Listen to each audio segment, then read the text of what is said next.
खबर अल्मोड़ा से, जहां सोबन सिंह जीना विश्वविद्यालय परिसर में एक दिवसीय राष्ट्रीय कार्यशाला आयोजित की गई। कार्यशाला में देश भर से आए विशेषज्ञों, शिक्षकों, शोधार्थियों और विद्यार्थियों ने हिस्सा लिया।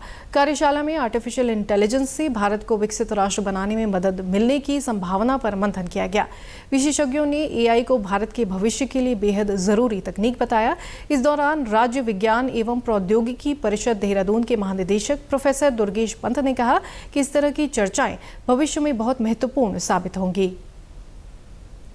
भी यही कह रहा था कि ये इसलिए महत्वपूर्ण है क्योंकि मुझे याद है वर्ष 1988-89 जिस समय दुनिया में बहुत विशेष रूप से इस स्थान पर कंप्यूटर विज्ञान के बारे में बहुत लोग नहीं जानते थे। उस समय इस कंप्यूटर विज्ञान विभाग की यहाँ स्थापना हो रही है। 36 वर्ष पूर्व कोई इस बात की कल्पना नहीं कर सकता है। 2000 में मास्टर्स डिग्री यहाँ से प्रारंभ हो रही है। इस विज्ञान विभाग के द्वारा पूरे राज्य में, उस समय तत्कालीन उत्तर प्रदेश में भी एमसीए से लेके तमाम उसका एफिलिएटिंग जो उसका हेड हुआ करता था, ये विभाग था।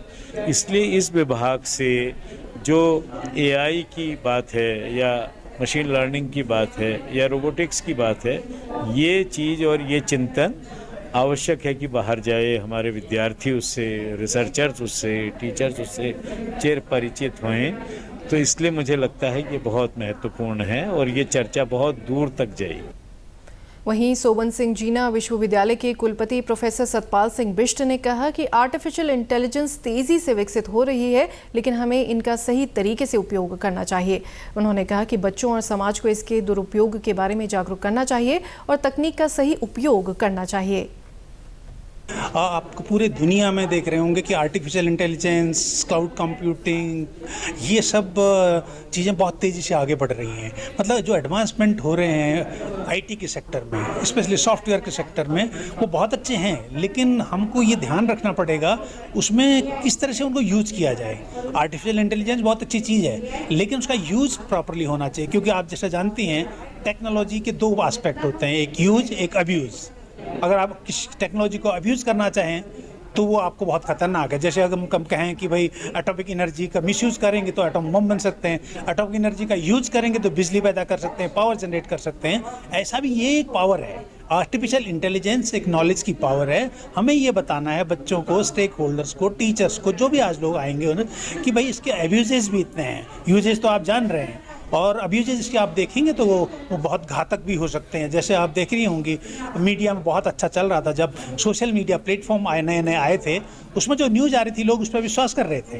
लेकिन धीरे धीरे अब आप देख रहे होंगे कि इस पर विश्वास लोगों का कम होता जा रहा है। कम होने का कारण क्या है कि लोगों ने उसमें एडिटिंग करनी शुरू कर दी, उसमें फेकिंग करनी शुरू कर दी। इनफैक्ट आजकल तो डीप फेक आ गए हैं। ऐसे लोगों को डिजिटल अरेस्ट करके कर दिया जा रहा है, आवाज़ को मैप कर दिया जा रहा है, लोगों की फिगर को मैप कर दिया जा रहा है। तो ये बहुत सारे इसके डिसएडवांटेज हैं, जिससे कि हमको, हमारे बच्चों को, समाज को थोड़ा जागरूक होना चाहिए और इन सबसे दूर भी रहना चाहिए।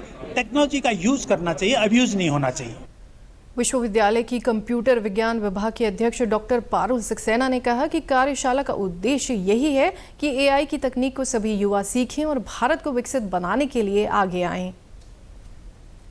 ये हमारा जो सिनेरियो है आर्टिफिशियल इंटेलिजेंस, ये सभी लोग इसको सीखें और अपने कंट्री को एम्प्लॉयबिलिटी बढ़ाएं, अपनी और कंट्री को आगे ले जाने में, विकसित भारत बनाने में सभी युवा आगे आएं और सहयोग करें। ये हमारा मोटिव है कि उनको जागृत कराएं कि ये कितनी ज़रूरी है।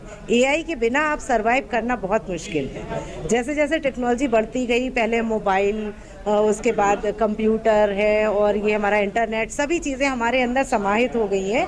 तो अब ऐसे ही एआई भी हम चाह रहे हैं कि सभी युवा इसको सीखें और अपने आप को एफिशिएंट बनाएं।